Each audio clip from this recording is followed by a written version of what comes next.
माया परमार्थाचे अंजन, मायेकरिता जोडे निधान, मायेकरिता सावधान, साधक स्वरूपी.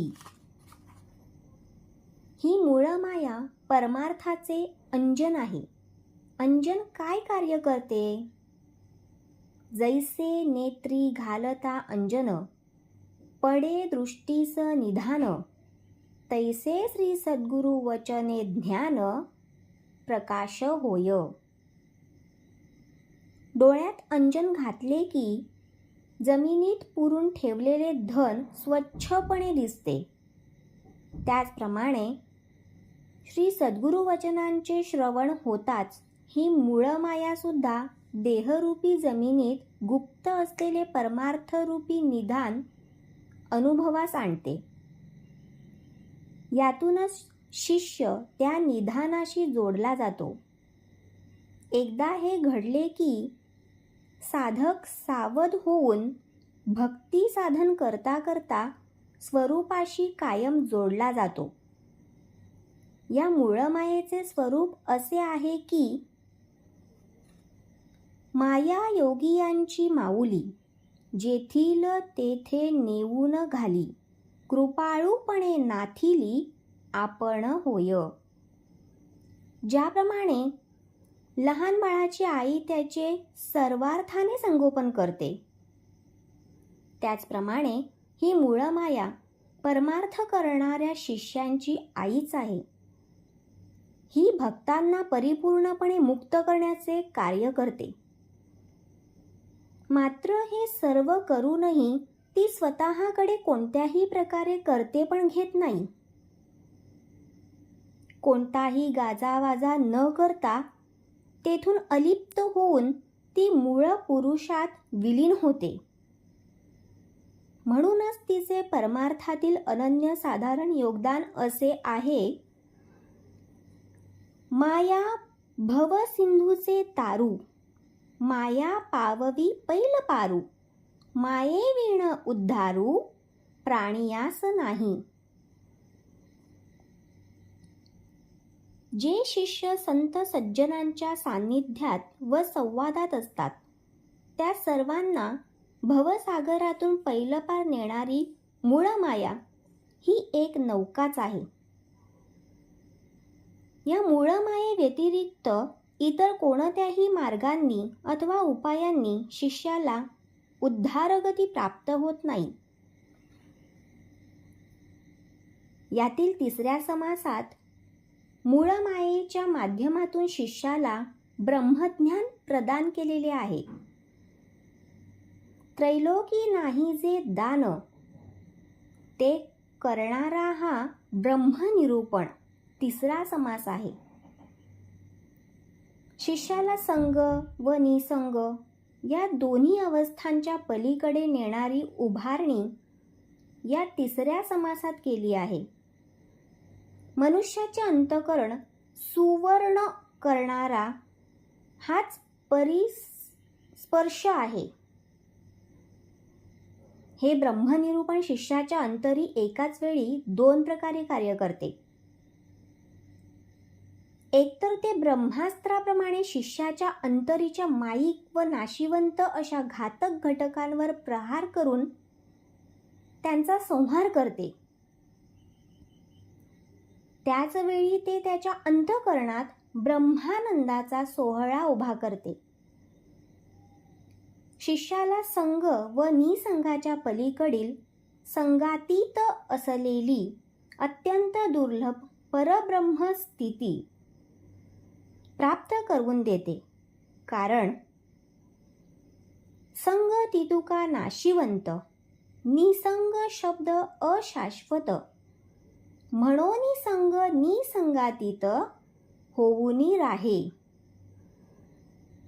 त्याचबरोबर हे ब्रह्मनिरूपण आता मी निसंग झालो हा वृथा अभिमानही शिष्याला चिकटू देत नाही. मना संग हा सर्व संगास तोडी याचा स्वानुभव शिष्याला ब्रह्मनिरूपणातून येतो. या ब्रह्मनिरूपणाचा नेमका गर्भितार्थ असा आहे की तो मी आत्मा ऐसा हेतू, हे नाशिवंत टाकी तू, उन्मनी अवस्थेचा प्राण तू, ते स्वरूप तुझे. पूर्व पक्षात शिष्याची धारणा देह म्हणजेच मी अशी होती. आता मात्र तोच शिष्य म्हणतो की माझी ओळख मी देह नसून मी आत्मा आहे.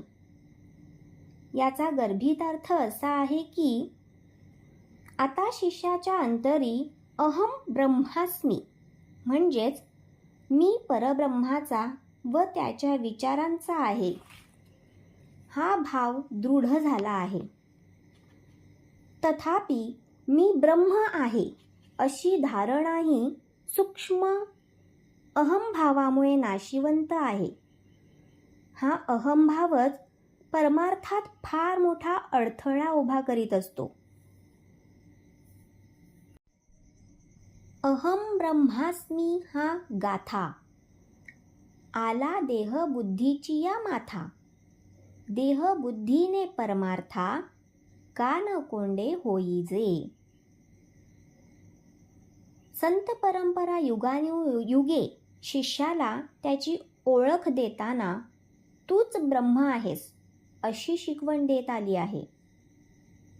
शिष्याचा अधिकार एकच आहे की ही शिकवण ग्रहण करून तसे होण्यासाठी आचरण करणे. मात्र ज्यावेळी शिष्य स्वतः ब्रह्म असल्याचा दावा करतो त्यावेळी त्याच्या या सूक्ष्म अभिमानाचे मूळ देहबुद्धीतच असते. या समासात स्वरूपापर्यंत पोचण्यासाठी मनुष्याला ब्रह्मज्ञान निरूपित केले आहे. तथापि काही शिष्य हे ज्ञानग्रहण न करता अनेक अध्यात्म ग्रंथाचे समग्र अध्ययन करून स्वतः स्वरूपाकडे जाण्याच्या मार्गाचा अवलंब करतात. हे अध्यात्म ग्रंथ कसे आहेत तर ग्रंथ मात्र तितुका बोलिला, आत्मा त्या वेगळा राहिला, ये मायेचा स्पर्श झाला नाहीच तयासी. ऐसे जरी न बोलावे तरी म्या काय करावे, न बोलता कळावे तुझ कैसे. अरे बोलणे तितुके व्यर्थ जाते, परी बोलता बोलता अनुभवा येते, अनुभव सांडिता ते आपणची होईजे. या समासात शिकवणीच्या शब्दांतून श्रवण मननाला मदत होईल. तथापि शब्दांकडे लक्ष न देता ज्या अर्थाकरिता ते शब्द आयोजित केले आहेत तिकडे लक्ष दिले पाहिजे. शेवटी हे शब्द आपल्या अंतरी परेचा ठाव घेऊन तेथे विरून नष्ट होतात. शब्दांमधून पहावे आपणासी आपण ही क्रिया घडते व स्वरूपाविषयीचा स्वानुभव येतो. तथापि हा स्वानुभवाचा प्रांतसुद्धा स्वरूपापर्यंत पोहोचण्यात अडथळा आहे. कारण स्वरूपापासून शिष्य परमार्थातून येणाऱ्या स्वानुभवामुळे नेहमी भिन्नच राहतो. मग शिष्याने निर्णय घ्यायचा असतो की या स्वानुभवातच अडकून राहायचे की यातून बाहेर पडून स्वरूपाशी एकरूप व्हायचे. जर विवेकातून हा स्वानुभव सांडला तर आपण स्वरूपाकार होतो. या समासात शिष्याला स्वरूपाकार करण्यासाठी शिकवण दिलेली असली तरी स्वरूपाकडे जाण्याची ओढ सतत टिकून राहणे गरजेचे आहे. परमार्थाच्या मार्गावरून शिष्य विचलित होऊ नये. स्वरूपाची ओळख, जाणीव व स्मरण कायम टिकावे यासाठी शिष्याने साधनेचा अंगीकार करणे अगत्याचे आहे. शिष्याला या साधनेची आवश्यकता आहे, कारण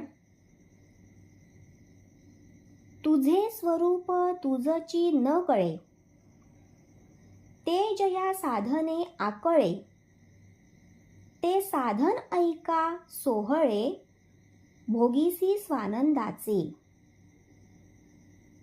स्वरूपाचे ज्ञान, ओळख व जाणीव तसेच त्याचा स्वानुभव अंतःकरणात ज्या साधनेद्वारे दृढ होतात, त्या साधनेचे वर्म, महत्त्व, त्याचे सामर्थ्य व एकमेवत्व विशद करणारा चौथा समास साधन निरूपण आहे.